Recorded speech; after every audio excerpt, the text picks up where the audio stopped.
আচ্ছা, এই ভিডিওটা যখন করতেছি তখন আনুমানিক রাত ২টা বাজে। কিছুক্ষণ আগে সাস্টের রেজাল্ট পাবলিশ হলো এবং তোমরা সবাই মোটামুটি জানতে চাচ্ছ যে ভাইয়া কত পজিশনে সাস্টে আসতে পারে পজিশনে।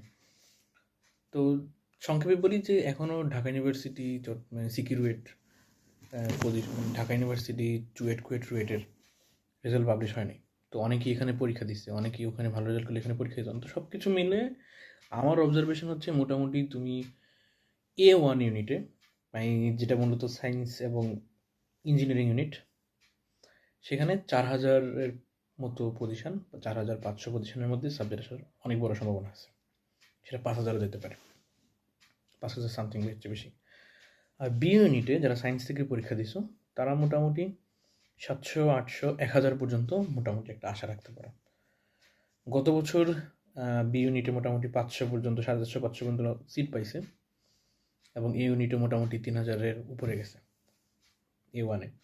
তো এবার যেহেতু পরীক্ষার রেজাল্ট পাবলিশ হয় নাই ঢাকা ইউনিভার্সিটি, চট্টগ্রাম, মানে চট্টগ্রামের চুয়েট, রাজশাহী রুয়েট এবং খুলনার কুয়েট মানে সিকিউরুয়েট, তো ওভারঅল আমার কাছে মনে হচ্ছে A1 ইউনিটে ৪,০০০, ৪,০০০ প্লাস ৫,০০০-ও যেতে পারে।